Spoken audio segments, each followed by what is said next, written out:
صباح الفل، عاملين ايه؟ اللي متابعني عارف ان انا عايش في جورجيا وبالتحديد في العاصمة تبليسي، وانا دلوقتي مسافر لارمينيا، بالتحديد عاصمة ييريفان. حوالي 300 كيلو بس بتاخدهم في 4 ساعات ونص. وانا مش هطلع بالعربية لان عندي واحد صاحبي سبقني بيوم هناك وطلع له عشان نصور البلد ونشوف البلد عاملة ازاي. عايز اقول لكم على حاجة مهمة، انا معايا اقامة في جورجيا هنا دايمة، اقامة مدى الحياة، ما ينفعش ان انا ادخل بيها ارمينيا، ومعايا فيزا شنجن لمدة سنة مالتي انترانس ما ينفعش برضو، فاضطريت ان انا اعمل فيزا اونلاين. احنا الجواز المصري فبيتطلب فيزا اونلاين، فعملت فيزا اونلاين ب $30 طلعت في حوالي 3 ايام. حجزت كرسي في سيارة ميني فان، سعر الفرد من تبليسي ليريفان $18. السعر كده كويس جدا. يلا بينا نشوف الرحلة مع بعض ونشوف هنعدي الحدود ازاي، وهنبقى البلد شكلها عامل ازاي، والاجواء واسعار الحاجة، والبلد تنفع كسياحة ولا ما تنفعش. هنكتشف كل حاجة مع بعض.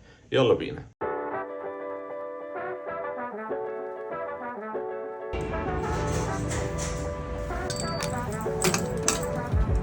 انا دلوقتي في محطة افلاباري في تبليسي زي ما انتم شايفين كده. المحطة جميلة ولسه بتتجدد، بيجددوا محطة المترو. محطة افلاباري فيها الباص اللي بيطلع من تبليسي ليريفان. 10 دقايق بالظبط وهنتحرك وهنغطي الرحلة كلها.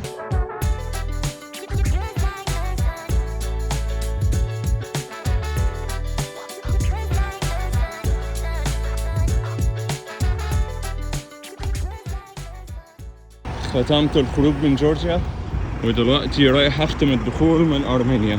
ده النهر اللي بيفصل جورجيا عن ارمينيا. مش عارف اقول لكم ايه، بس انا اتقفلت يعني، وقفوني ساعة جوه، مش انا لوحدي. يلا اروق كده شوية واوصل واحكي لكم البوردر كان عامل ازاي.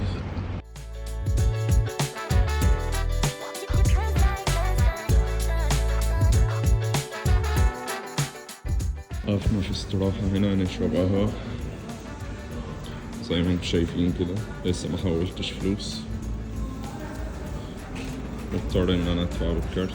اسبريسو وحاجة كده بالجبنة ب720 من العملة بتاعتهم. يلا بينا. سلايس بيتزا ب450. وصلت هنا، هكلم بقى صاحبي عشان يجي ياخدني. مش عارف اي حاجة في البلد لسه. اتحركت من تبليس الساعة 3، دلوقتي الساعة 9 ووصلنا ييريفان، وساعة منهم ضاعت على الحدود وربع ساعة في الريست. الحمد لله وصلنا على خير. وصل اهو. عايز احول فلوس وعايز اكل وعايز انام وعايز اشوف البلد بالليل. اوكي يلا بينا. بصوا يا جماعة، مبدئيا انا متفهم جدا ان اي دولة لازم تحمي الاراضي بتاعتها، ايا كان بقى تحميها بالطريقة اللي هي عايزاها. بس انا اللي حصل معايا النهاردة كان الى حد ما مزاولة بشكل لطيف.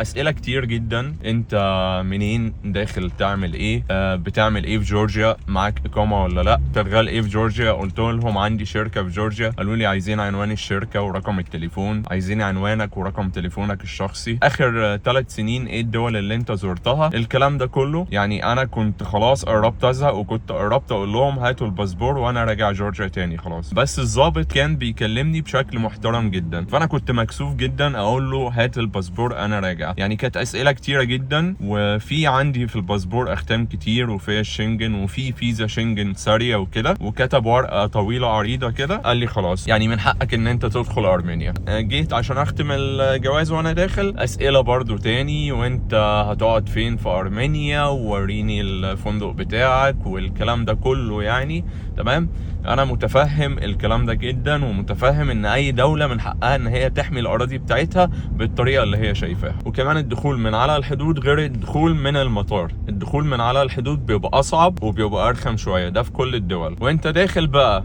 ارمينيا لازم تخلي معاك حجوزات الفنادق، يبقى معاك مثلا تذكره العوده، الكلام ده كله، التأمين، كل حاجة عشان تثبت لهم ان انت داخل وراجع. يعني ولا بصوا للفيز الشنجن اللي معايا، ولا بصوا لإقامة جورجيا. هما اجراءات اخدينها كده بيطبقوها، من حقهم طبعا، ما نقدرش نتكلم، دي بلدهم وهم حرين فيها. والسؤال المهم اللي بيسأله لك هنا على الحدود، انت زرت اذربيجان ولا لا؟ لان بين ارمينيا وبين اذربيجان مصانع الحداد. وقال لي معاك فلوس كام؟ طلعت له فلوس كاش من المحفظه، وطلعت له كمان كروت بتاعه البنك. والبلد ما فيهاش اي ركنه، فبنفكر نعمل زي الفرنجة كده ونسيب لهم العربيه في نص الشارع. يلا يا ابني. العربيه هنا ولقينا مكان حلو كده في وسط البلد ننزل نتمشى فيه شويه عشان ناكل اي حاجه. بلد زي ما انتم شايفين كده، يعني الى حد ما لسه ما شفناش اي حاجه، بس يعني متفائل خير. كل حاجه مكتوبه بالروسي وباللغه الارمنيه. يبقى عموما يا جماعه كل البلد هنا يعني او معظمها بيتكلموا روسي، فانت لو بتتكلم روسي مش هتتعب هنا. الشارع اللي احنا فيه ده في السيتي سنتر اسمه ابوفيان ستريت، وفي فندق هنا هوتيل نورث افينيو، وفي نيويوركر. هنا المنطقه سياحيه جدا واحنا في وسط البلد، ففيها مطاعم وفيها اماكن حلوه كتير. تعالوا نتمشى ونكتشف البلد مع بعض عامله ازاي.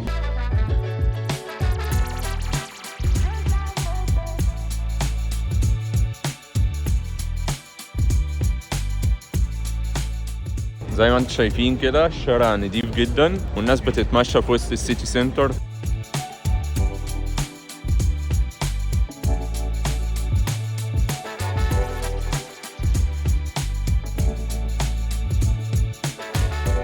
أشهر الأكلات هنا في أرمينيا والناس بتحبها الشاورما، لأن كل محل مكتوب عليه شاورما في ناس كتير واقفة. دي شاورما صدق ودي شاورما لحمة.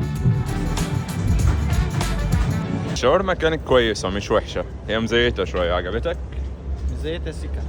2 شاورما وأيران وكوكاكولا ب$11. الساعة 10:30 بس زي ما احنا شايفين كده البلد كل حاجة فيها شغالة والناس بتمشي، فشكل البلد هنا بتسهر. وده السيتي سنتر. في حاجة نسيت أقول لكم عليها، اتسألت سؤال في المطار كان غريب شوية. الضابط سألني أنت متجوز؟ فقلت له آه. قال لي مخلف؟ قلت له آه. قال لي عندك ولد ولا بنت؟ الصراحة أنا ما كنتش فاهم بيسألني الأسئلة دي ليه يعني، بس أنا جاوبت عليها يعني كنت باخد كل حاجة بصدر رحم. يعني أنا في موضوع المطار بالذات ده يعني تحس إن واحد صاحبك بيسألك وجاوب كأنك بتجاوب على واحد صاحبك، ما تاخدش بقى اللي ده ضابط مطار وبيسألني لا ولازم أتخلى عليه وكده، مش هتبقى حلوة يعني في صالحك. جاوب كده كأنك بتجاوب على واحد صاحبك وخلص الموضوع. هنا زي ما قلت لكم موضوع الانجليش صعب شويه، فمش عارف يعني حاول لو جيت هنا تستخدم بقى جوجل والكلام ده كله عشان تعرف توصل لهم المعلومه اللي انت عايزها. بس هنا معظمهم 80% بيتكلموا روسي، فانا عارف روسي حاجات بسيطه وصاحبي عارف روسي كويس جدا، فاحنا مش تعبانين في الموضوع. البلاد دي كتيره جدا هنا في ارمينيا زي ما احنا شايفين كده، كوفي بالاوريو، كوفي بالنوتيلا، كوفي بالكيندر، بكل الانواع، بطيخ بالفراولة، بالمانجا، بالموز، بالكوكيز. جامدة جدا الفكرة دي.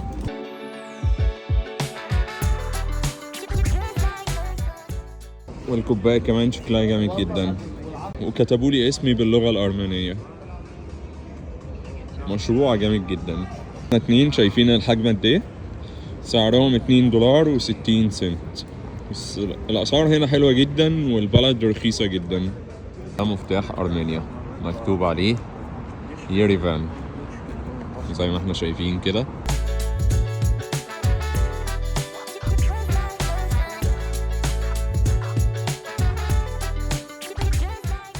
البلد الصراحة يتمشي فيها، جميلة للمشي.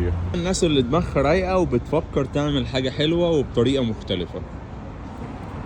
احنا في ميدان ريبابليك سكوير زي ما احنا شايفين كده، المكان جميل جدا.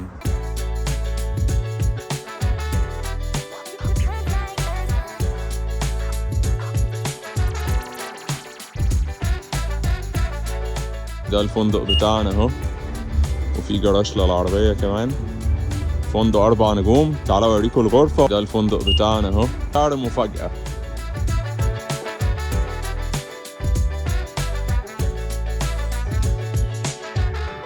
الستايل بتاع الاسانسيري كده تحس ان انت في النمسا.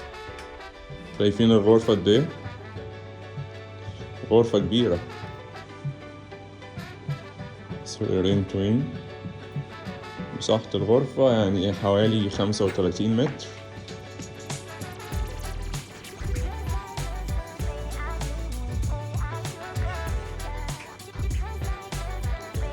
لا حاجة يعني حاجة شيك. وعايز اقول لكم السعر جامد جدا، $34 لشخصين مع الفطار مع كل خدمات الفندق، وكمان في باركينج لو معاك عربية في السعر كده ممتاز جدا. لو بتشوف الفيديو ده على اليوتيوب ما تنساش تعمل لايك وتشترك في القناة، ولو بتتفرج على الفيسبوك ما تنساش تعمل لايك وشير وتعمل فولو للبيج عشان يوصلك كل جديد. انتظروا الفيديوهات الجاية كلها من أرمينيا عشان نكتشف البلد كلها مع بعض. سلام.